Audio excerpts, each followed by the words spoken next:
Penolakan rapid test massal oleh warga di Kota Makassar, Sulawesi Selatan kian masif. Kali ini terjadi di Kecamatan Mariso, Jalan Raja Wali, sebagai bentuk penolakan warga tidak hanya memalang akses jalan menuju pemukiman mereka, namun bahkan membekali diri dengan balok kayu guna menghalau petugas COVID-19. Rapid test massal oleh tim gugus tugas COVID-19 kembali mendapatkan penolakan oleh warga. Kali ini terjadi di Jalan Raja Wali, Kecamatan Mariso, Kota Makassar, Sulawesi Selatan. Sebagai bentuk penolakan, warga tidak hanya membalang akses jalan yang menuju ke pemukiman mereka, sembari membentangkan spanduk bertuliskan penolakan rapid test. Namun bahkan di antara mereka membekali diri dengan balok kayu, siap menghadang petugas COVID-19 yang direncanakan akan melakukan rapid test massal di tengah pemukiman mereka. Akhirnya rapid test tidak terlaksana.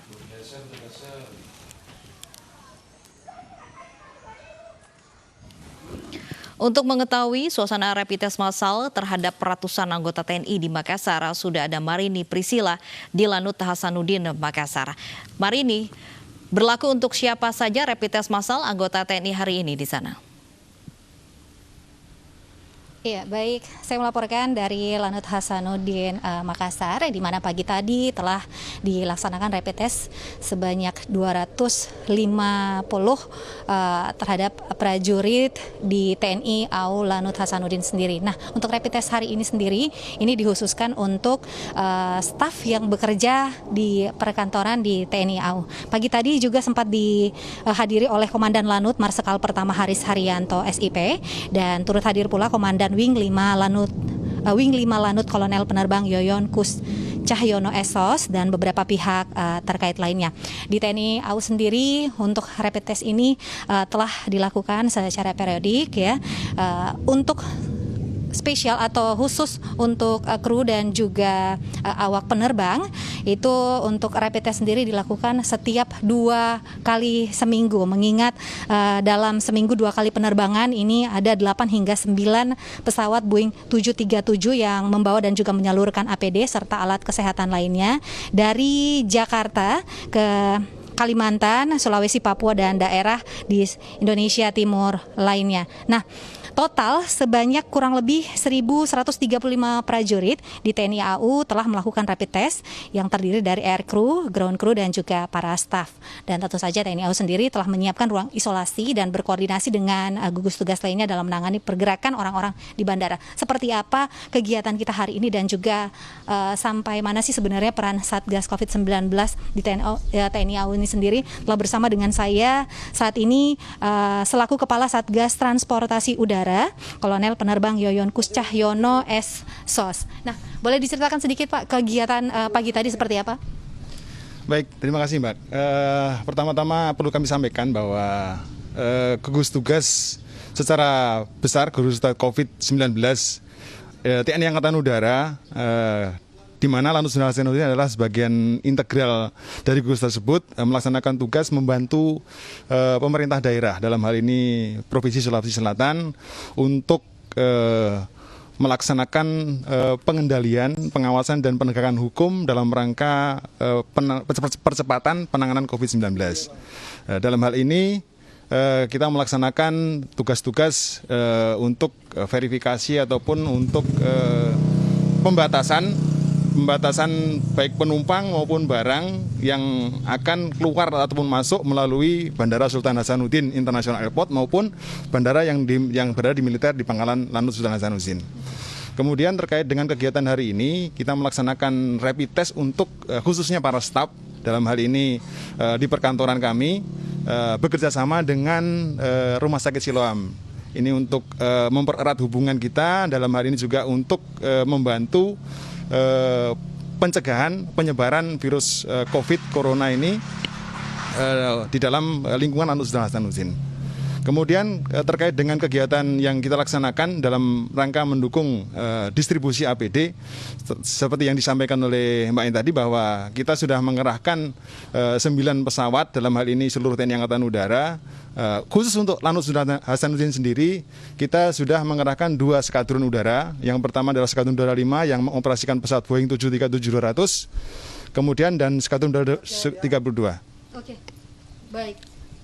Baik, terima kasih kepada Pak Yoyon atas informasinya. Nah, pemirsa, saat ini pun prajurit di TNI AU tetap terus dipantau kesehatannya dengan melakukan rapid test berkala seperti yang tadi telah saya sampaikan, bahwa untuk spesial untuk kru dan juga para staf ini setiap 2 minggu dilakukan pemeriksaan rapid test untuk memantau kesehatan mereka. Kembali ke Anda ke studio. Baik, terima kasih Marini Priscila melaporkan langsung dari Makassar, Sulawesi Selatan. Provinsi Sulawesi Selatan bersiap menghadapi tatanan kenormalan baru atau new normal di tengah pandemi. Lalu seperti apa strategi dan langkah yang akan diambil? Simak informasinya berikut ini. Saksikan dan ikuti webinar Leader Talk iNews Sulawesi Selatan menuju new normal pada hari Kamis 11 Juni 2020 pukul 13.30 hingga 15.30 waktu Indonesia Barat. Bersama Butsiah Firdausi dan Nana Jamal, live streaming melalui kanal YouTube iNews Portal dan Official iNews.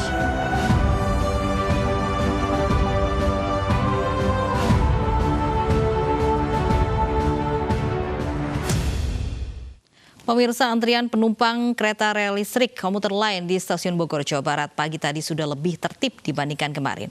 Sementara usulan pengaturan 2 shift jam kerja dan penyediaan armada bus antar jemput masih dalam pembahasan. Meski ramai, namun antrian penumpang komuter lain di Stasiun Bogor, Jawa Barat pada Selasa pagi lebih tertib dan kondusif. Aparat keamanan disiagakan mulai dari luar stasiun hingga peron, memandu antrian penumpang. Sementara itu, Wali Kota Bogor, Bima Arya, yang meninjau Stasiun Bogor mengatakan usulan pengaturan 2 shift jam kerja bagi pekerja yang harus ke Jakarta menggunakan kereta rel listrik masih terus dibahas. Selain jam kerja, Bima Arya juga mengusulkan adanya sistem penyediaan armada bus antar jemput bagi pekerja. Jadi kemarin kami usulkan adanya pengaturan jadwal kerja bagi komuter dari Bogor dan sekitarnya menuju Jakarta.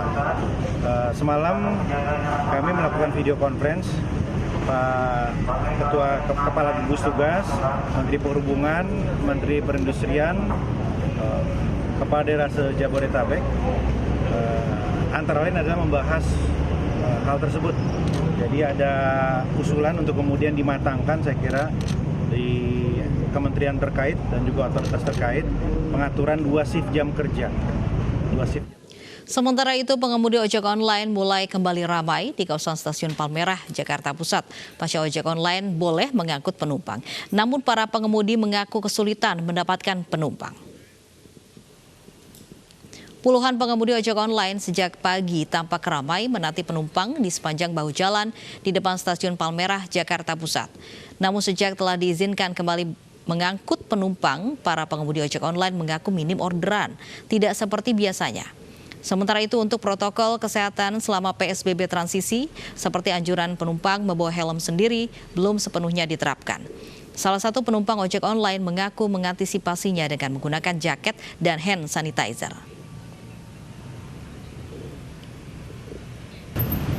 Setuju aja sih, dan kita juga kan tetap butuh transportasi umum ya gitu. Kita nggak bisa lepas dari transportasi umum, yang penting tetap jaga hand sanitizer itu perlu banget sih. Di ojolnya juga dia suka nyediain hand sanitizer sebelum untuk kita naik ke mereka gitu. Tapi nggak bawa helm ya Mbak ya? Nggak bawa. Gimana nanti?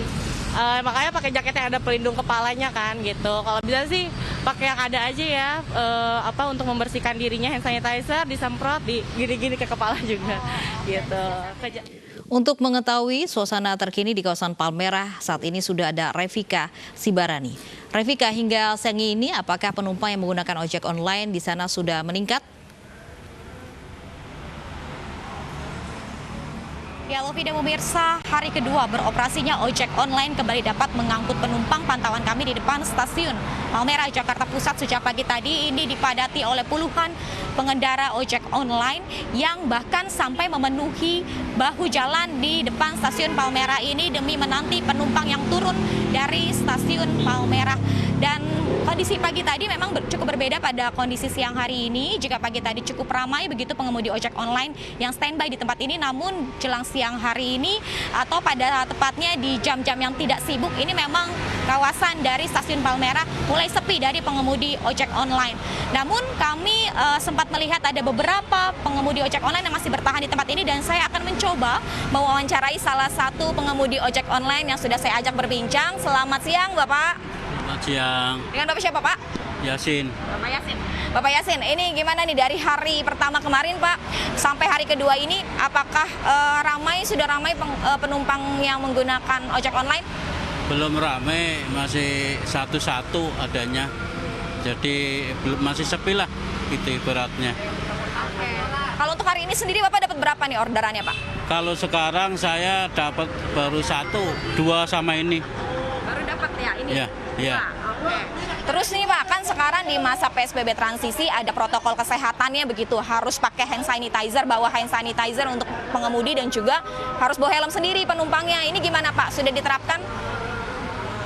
Tapi di lapangan nggak ada yang bawa helm sendiri. Semuanya ya naik aja gitu, pakai helm Gojek aja. Oke. Jadi masih pakai helm dari Bapak ya? Ya. Terus untuk hand sanitizer Bapak bawa nih, Bapak punya? Nah, berupa itu semprotan. Iya. Punya saya bawa. Ya. Oke, Bapak ini masih menunggu di sini apa udah dapat orderan? Ini lagi nyari orderan. Lagi nyari orderan. Oke, Iya. selamat ya Pak, semangat bekerjanya ya Pak ya. Ya. Terima kasih Pak. Ya Lovi dan pemirsa, seperti yang disampaikan oleh salah satu pengemudi ojek online yang ada di kawasan stasiun Palmerah ini, memang dikatakan sejak hari pertama hingga hari kedua ini mereka masih sepi begitu, atau minim yang masuk orderan ke aplikasi mereka. Dan memang hal ini juga bisa menjadi faktor, salah satunya adalah yakni karyawan yang bekerja di kantor yang memang ini hanya 50% di masa PSBB transisi ini, sehingga 50% yang lagi ini bekerja dari rumah, sehingga itu menyebabkan yakni di kawasan stasiun Palmerah ini tidak terjadi kepadatan atau penumpukan seperti hari-hari biasanya. Atau kami juga bisa memantau hilir penumpang yang sedikit begitu keluar dari stasiun Palmerah ini juga mungkin disebabkan penumpang ini beralih pada kendaraan pribadi. Demikian bisa kami informasikan, Lovi. Terima kasih Revika Sibarani melaporkan langsung dari Palmerah, Jakarta Pusat. Sejumlah restoran di ibu kota kembali beroperasi dengan layanan makan di tempat. Informasinya akan kami hadirkan sesaat lagi.